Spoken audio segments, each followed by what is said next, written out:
রাজধানীতে বেপরোয়া বিভিন্ন অপরাধী গ্যাং, পাড়া মহল্লা দাপিয়ে বেড়ায় এর সদস্যরা। এদিন নৃশংসতা হার মানায় সিনেমার শিউরে ওঠা দৃশ্যকেও। হাত কেটে উল্লাস করার মতো নিষ্ঠুর কর্মকাণ্ডের ছবি ও ভিডিও এসেছে মোহনা টেলিভিশনের হাতে। পুলিশ বলছে নিয়মিত মামলার পাশাপাশি গ্রেফতার করা হলেও জামিনে বেরিয়ে আবারও একই কাজে লিপ্ত হয় তারা।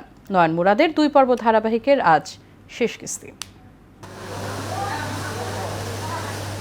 হাসপাতালের বেডে শুয়ে কাতরাচ্ছেন আরমান নামে এই যুবক। সপ্তাহ দুয়েক আগে মোহাম্মদপুরের নবোদয় হাউজিং এলাকায় তার হাত কেটে নেয় গ্যাং সদস্যরা। পঙ্গু হাসপাতালে ভর্তি হাত হারা আরমান জানান, গ্যাং সদস্যরা তাকে কুপিয়ে 20,000 টাকা ছিনিয়ে নিয়ে গেছে। কিছু লোক আমি চিনি, ওই এলাকার চিহ্নিত কিছু লোক, ইনুস, রাফাত, তুষার আহমেদ, আরো কিছু লোক ছিল। ফোনটা থাবা দেয়, থাবা যেতে আমার বাম পকেটে 20,000 টাকা ছিল। টাকাটা যখন বামা দেওয়া চাপ দিতে গেছি তখন বামা আমার হাতটা কোপ দেয়, কোপ দেওয়ার সাথে সাথে আমার হাতটা পড়ে যায়। হাত কাটার আরেকটি চিত্র সিনেমার দৃশ্যকেও হার মানায়। এলাকায় আধিপত্য বিস্তার নিয়ে কেটে ফেলা হয় এই হাতটি।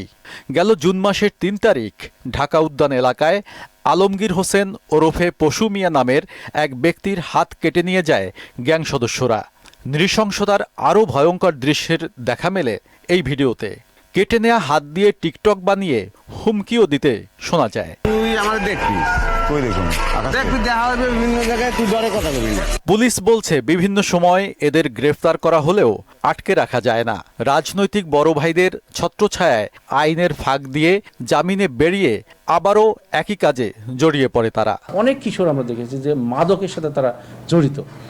এখন তারা যে এই কাজগুলো করতেছে এর বেনিফিশিয়ারি কারা, পিছনের গডফাদার কারা, সেটাও আমরা অ্যানালাইসিস করে দেখেছি যে ওই এলাকার যারা রাজনীতি করে, যারা রাজনৈতিক ব্যক্তিবর্গ আছে, তারা কিন্তু অনেক সময় তাদের শেল্টার দেয়। শেল্টার দিয়ে বিভিন্ন মাদক ব্যবসা করানো, জমি দখল করানো, ফ্ল্যাট দখল করানো, বাড়ি দখল করানো, এরকম নানান কাজে কিশোরদেরকে তারা ব্যবহার করে থাকে। সংশ্লিষ্ট এলাকায় ঘুরে জানা গেছে, গেল 3 মাসে এসব গ্যাংয়ের হামলার শিকার হয়ে পঙ্গু হয়েছেন অন্তত 7 জন।